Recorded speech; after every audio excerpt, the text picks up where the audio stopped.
Mi esposa me acosó por cuidar de mi padre moribundo en lugar de ella.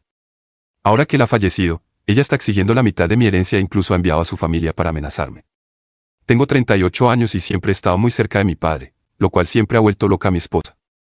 Especialmente desde el último año, mi padre ha estado extremadamente enfermo. Ha estado lidiando con una enfermedad renal y una insuficiencia cardíaca congestiva, y como soy su único hijo, soy el encargado de cuidarlo. Me aseguro de llevarlo a la clínica 3 veces a la semana para que pueda hacer su diálisis, que es lo que lo mantiene con vida, ya que no tiene un donante de riñón compatible. Me hice las pruebas y no era compatible. Rogué a mis familiares más cercanos que se hicieran las pruebas para ver si eran compatibles, pero la mayoría de ellos se mostraron reacios a que les extirparan uno de sus riñones y se lo dieran a otra persona. Principalmente porque, ¿qué pasaría si cuando fueran mayores necesitaran un riñón nuevo y ya no tuvieran el suyo porque lo dieron cuando eran más jóvenes? Supongo que entendía de dónde venían, pero si yo fuera compatible, no dudaría en darle uno de mis riñones a mi padre para salvar su vida. Hay muchas personas que donan sus riñones y viven perfectamente bien con el riñón que les queda, pero sin importar lo mucho que intenté convencer a mis familiares cercanos, simplemente se negaron a hacerlo. Era bastante frustrante que estas personas pudieran ser la única persona que podría evitar que un hombre enfermo muriera demasiado pronto al donarle un riñón sano para salvar su vida, pero lo peor de todo fue mi esposa, María, de 32 años. No importaba lo enfermo que estuviera mi padre o lo cerca que estuviera de estar en su lecho de muerte, ella siempre tenía algo egoísta y grosero que decir sobre el hecho de que yo iba a ayudar a mi padre moribundo todos los días. No podía entender por qué dejaba de lado mis otras responsabilidades, como atender todas sus necesidades, si eso es algo real. Pero si no prestaba atención a cada uno de sus problemas o a lo que tenía que decir, me esperaba una sorpresa desagradable. Siempre me criticaba por no darme cuenta de su nuevo peinado o por el hecho de que había vuelto a cambiar el comedor por 100ª vez. Todos los días, cuando entraba por la puerta principal, ella estaba allí, apoyada contra la pared del pasillo, esperando para atacarme, y no solo eso, también estaba lista para entrar en guerra sobre dónde había estado y por qué me había ido tanto tiempo. Y, por supuesto, mi respuesta siempre era la misma. Estaba conduciendo a mi padre a la clínica para que le hicieran los tratamientos y luego lo llevaba de vuelta a casa y ayudaba a las enfermeras a acomodarlo.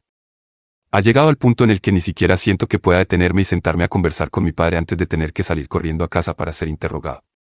Y esta tarde, cuando entré en la casa, mi esposa ya estaba de muy mal humor. Tan pronto como crucé la puerta y colgué mi chaqueta, ella estaba junto a mí, preguntándome por qué no tenemos un coche nuevo o un nuevo plan de negocios para obtener más riqueza y ser personas importantes. Lo que quizás no sepas es que mi padre es un hombre muy rico y, sí, nunca le pedí un centavo desde que fui lo suficientemente mayor como para trabajar y cuidar de mí mismo. Esto significa que sí, he luchado mucho y sigo haciéndolo hasta el día de hoy, pero lo que mi esposa no sabe, al menos todavía, es que saqué un préstamo bastante sustancial solo para ayudarnos a sobrevivir con los pagos de la casa, los impuestos sobre la propiedad, el seguro y los servicios públicos. No se lo he dicho porque sé que ya hará todo lo posible para obtener la mayor cantidad de dinero del préstamo y gastarlo en cualquier cosa y todo para aparentar que tiene dinero a pesar de estar en quiebra.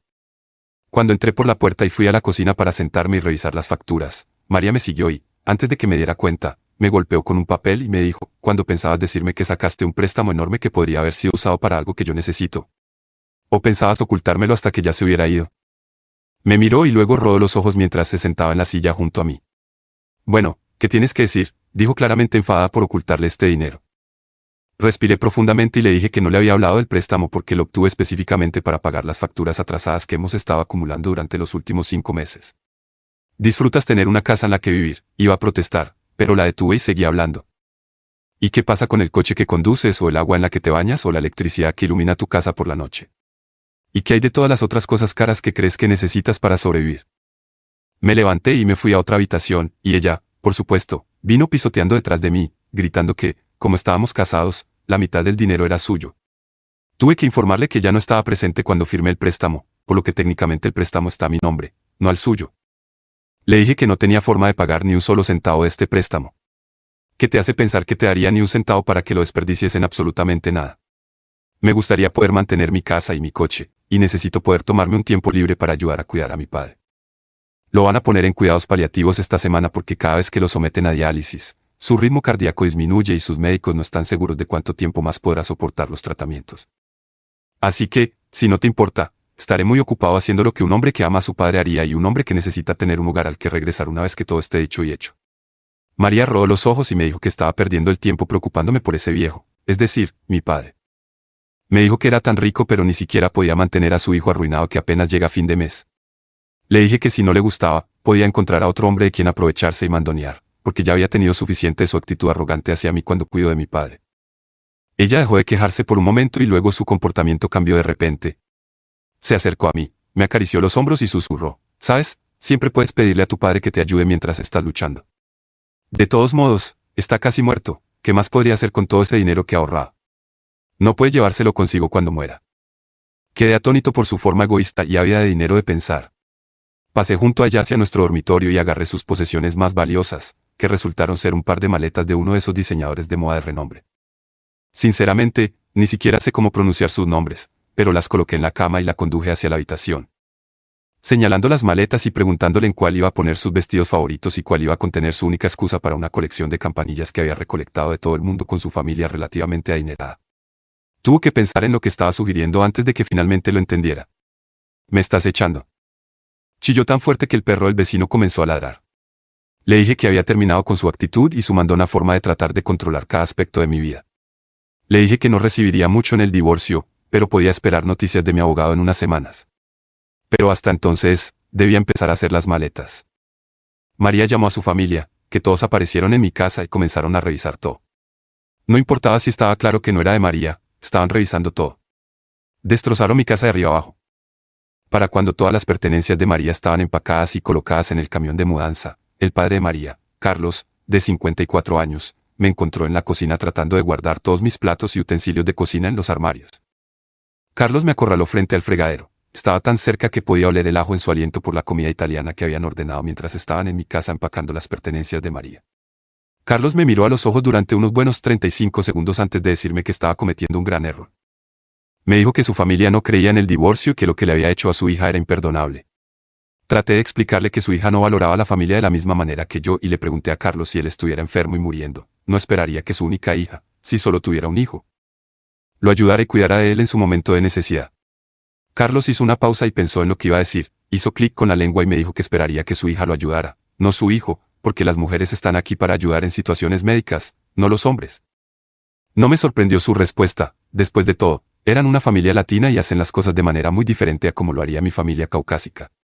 Le dije que estaba cansado de que su hija siempre me hiciera sentir como si estuviera haciendo algo terrible al cuidar de mi padre enfermo y moribundo en sus últimos días.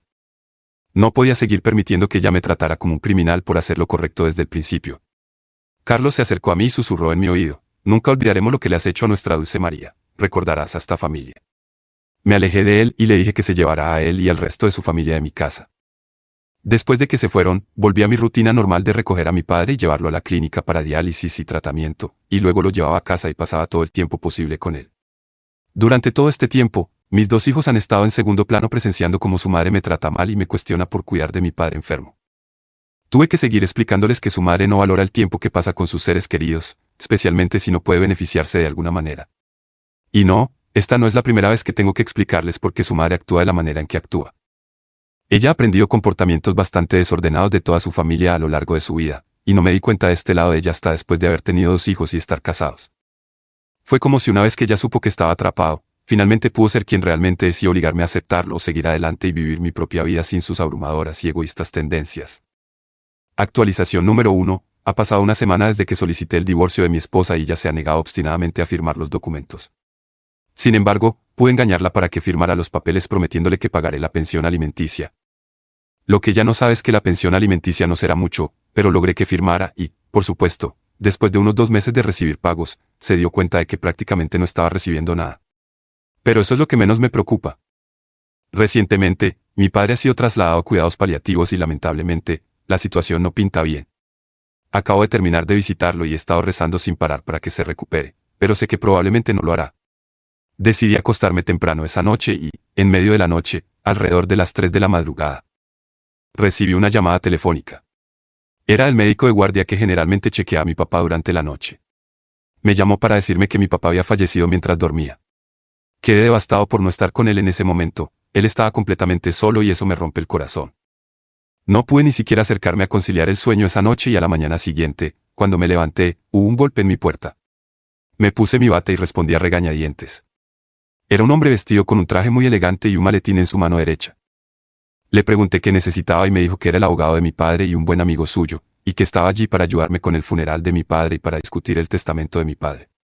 Lo dejé entrar y nos sentamos en la mesa de la cocina, donde él me presentó algunos documentos para firmar.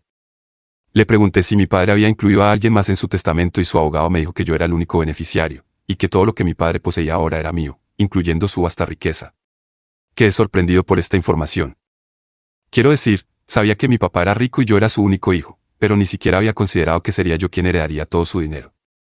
Pero cuando realmente lo pensé, nadie más de la familia lo visitó durante todo el tiempo que estuvo enfermo, así que tenía mucho sentido que me lo dejara a mí. Así que pasé de estar en una gran cantidad de deudas a ser millonario en tan solo 6 horas. Inmediatamente pensé en mi exesposa y en lo que haría si se enteraba de esto, pero simplemente ignoré mis corazonadas y firmé los documentos, y el abogado se fue. Sabía que tenía que empezar a planificar el funeral de mi padre, pero antes de que pudiera siquiera comenzar a buscar una funeraria, hubo otro golpe en mi puerta. Cuando miré por la ventana del frente, vi a mi exesposa parada allí y mi estómago se hundió. ¿Cómo podía saber ella ya todo lo que acababa de suceder? Suspiré y abrí la puerta. Ella se abrió paso dentro y fue directo al grano. Se sentó en el sofá, cruzó las piernas y los brazos sobre el pecho. La miré y le dije, entonces, ¿a qué debo el placer de verte tan temprano esta mañana? Ella rodó los ojos y dijo, sé que tu papá acaba de fallecer y también sé que heredaste toda su fortuna. La mitad del dinero me pertenece a mí, y me lo vas a dar, o te arrepentirás de haberme conocido. No pude evitar reírme a carcajadas ante la absurda declaración que acababa de hacer. Le dije que estaba loca si pensaba que recibiría ni un solo centavo del dinero que acaba de heredar. Le dije que ese dinero no lo tenía cuando nos divorciamos, por lo que no tiene absolutamente ningún derecho sobre él. Su rostro se puso tan rojo que pensé que iba a empezar a derretirse. Se levantó y se abalanzó hacia mí, y levanté las manos y le dije, ni siquiera pienses en tocarme. Dio un paso atrás y me dijo que esto no sería lo último que escucharía sobre esto, y supe exactamente lo que eso significaba. Su familia me acosaría hasta que cediera sus demandas, y eso no iba a suceder. Le dije que tenía que salir de mi casa, y con eso se fue. Pero antes de irse, me preguntó si podía hablar con los niños, y le dije que estaban durmiendo y que aún no sabían que su abuelo había fallecido, y no iba a dejar que ella fuera quien se los diga, y luego me dijo que me llevara a los tribunales para obtener la custodia de ambos, que no merezco ser su tutor legal. Le dije cómo planea cuidar de ellos si ni siquiera tiene dinero para costear un lugar propio aquí. Ellos tienen sus propias habitaciones y yo tengo todo el dinero del mundo para cuidarlos. Así que adelante, María, inténtalo. Perderás y quedarás como una tonta. Actualización número 2. Han pasado aproximadamente un mes desde que María apareció en mi casa. Pude despedir a mi padre y enterrarlo en uno de los mejores cementerios de la ciudad. Ayer fui al cementerio para colocar nuevas flores en su tumba, pero cuando llegué, su lápida había sido completamente destruida. Pedazos de piedra estaban esparcidos por todo su lugar de descanso y en el suelo había una placa. Me incliné y leí lo que decía y me sorprendió lo que leí. Decía, el dinero le pertenece a ella. Hasta que es lo que legítimamente es suyo, espera tener que comprar una nueva lápida para la tumba de tu padre. Sinceramente, la familia. Pateé la placa tan fuerte que se rompió en 1000 pedazos. ¿Cómo alguien puede profanar la tumba de alguien de esta manera? Me aseguré de llamar a la policía y denunciar el acto vandálico. Me dijeron que vigilarían el cementerio por la noche para ver si podían atraparlos infraganti. Inmediatamente ordené una nueva lápida para reemplazar la rota. Estaba furioso pero no sorprendido, la familia de María estaba loca, siempre lo han estado, y sabía que este no sería el único enfrentamiento que tendría con ellos. Limpié la lápida lo mejor que pude y luego contacté a las personas adecuadas para que la reemplazaran. Le mandé un mensaje a mi ex esposa, María, y le dije que era muy maduro profanar la tumba de un hombre recién fallecido por dinero que no le pertenecía. Y, por supuesto, fingió no saber de qué estaba hablando, a pesar de que la nota indicaba claramente que la lápida fue destrozada porque no le había dado a María la mitad de mi herencia, y de ninguna manera iba a ceder y dársela a ella. No me importa lo que me hagan a mí o a la tumba de mi padre, él nunca me perdonaría si cediera sus demandas y le diera su dinero duramente ganado. Traté de sacarlo de mi mente y relajarme una vez que llegué a casa. Tenía planeado pedir una pizza para la noche y ver una película con mis hijos, pero mi hijo decidió ir a las carreras con un par de amigos y mi hija me pidió si podía quedarse a pasar la noche en casa de su amiga Jessica. Por supuesto, cedí y los dejé ir y divertirse. No tiene sentido hacerlos sentarse a mi lado y lamentarse por los acontecimientos del día. Y me alegré de haberlos dejado ir esa noche, porque lo siguiente que supe fue que un ladrillo de algún tipo voló a través de la ventana de mi sala de estar, y antes de que pudiera levantarme para investigar, otro ladrillo fue lanzado a través de la ventana del costado de la casa, lo cual es lo último que necesito.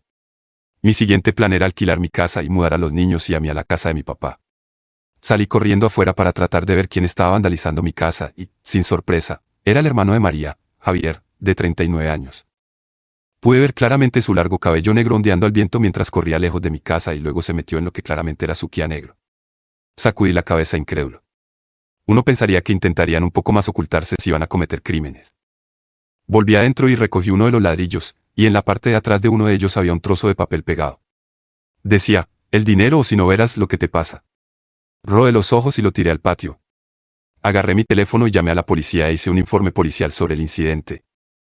Un oficial de policía vino y examinó los daños en los ladrillos, especialmente en el que tenía el mensaje, y por supuesto tuve que explicarle sobre mi ex esposa y su familia obsesionada con que le dé la mitad de mi herencia, y el hecho de que están haciendo cosas para intimidarme y obligarme a darle el dinero. Le dije al oficial que probablemente no sería la última vez que tendría que llamar a la policía por ellos, y, por supuesto, tuve razón en eso. Actualización número 3. Hola chicos, pido disculpas por dejar la actualización a medias, pero aquí va otra para ustedes. Desde el episodio de lanzamiento de ladrillos, he arreglado las ventanas rotas y comencé a mudar toda la casa de mi padre. Los niños están bastante emocionados por mudarse a la casa de su abuelo, principalmente porque las habitaciones son enormes y pronto tendrán su propio baño. Pronto tendré nuevos inquilinos viviendo en nuestra antigua casa que también voy a alquilar. María y su familia no tienen ni idea de que nos estamos mudando.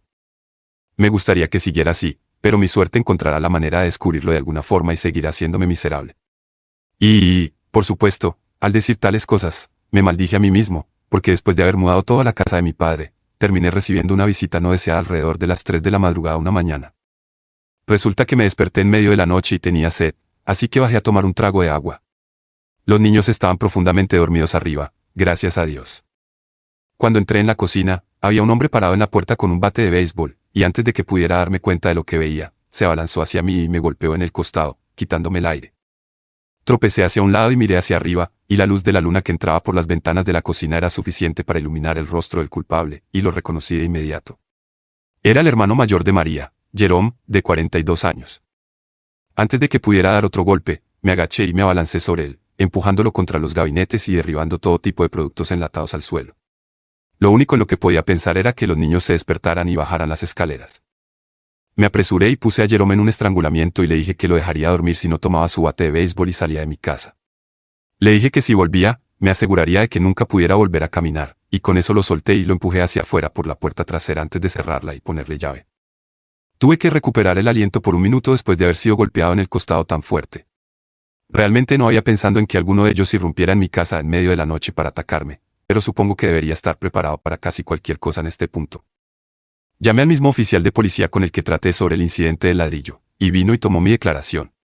Me dijo que me asegurara de instalar algunas cámaras de seguridad en caso de que algo así volviera a suceder. Le dije que tuvo suerte de que mis hijos no se despertaran y bajaran las escaleras, porque probablemente habría causado mucho más daño del que hubiera querido, porque nadie se mete con mis hijos, no importa quién sea. El oficial de policía tomó mi declaración y luego se fue, y una vez más tuve dificultades para conciliar el sueño esa noche. Lo que sucedió a continuación es gracioso, porque el hermano de María sabía que nos habíamos mudado a la nueva casa de mi padre, pero María no tenía ni idea. Supongo que comenzaré donde lo dejé. María no tenía ni idea de que nos habíamos mudado de mi casa a la casa de mi padre, y terminó apareciendo en mi antigua casa donde ahora tengo nuevos inquilinos viviendo. Ella tocó la puerta y la esposa del hombre a quien alquilé la casa respondió a la puerta.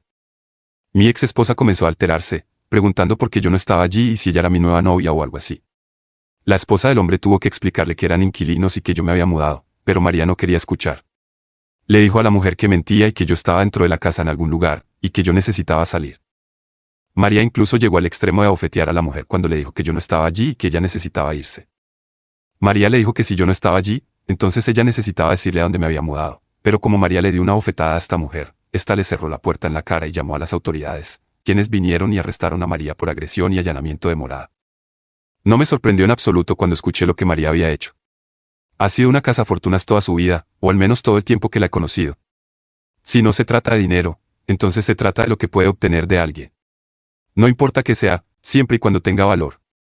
El hecho de que llegue al extremo de atacar a una mujer inocente sin razón alguna me confirma que tomé la decisión correcta de divorciarme de ella en su momento. No sé qué viene ya, para ser honesto. El amor realmente es ciego. Y su hermano Jerome también recibirá algunos años de cárcel por irrumpir en mi casa y atacarme con ese bate de béisbol.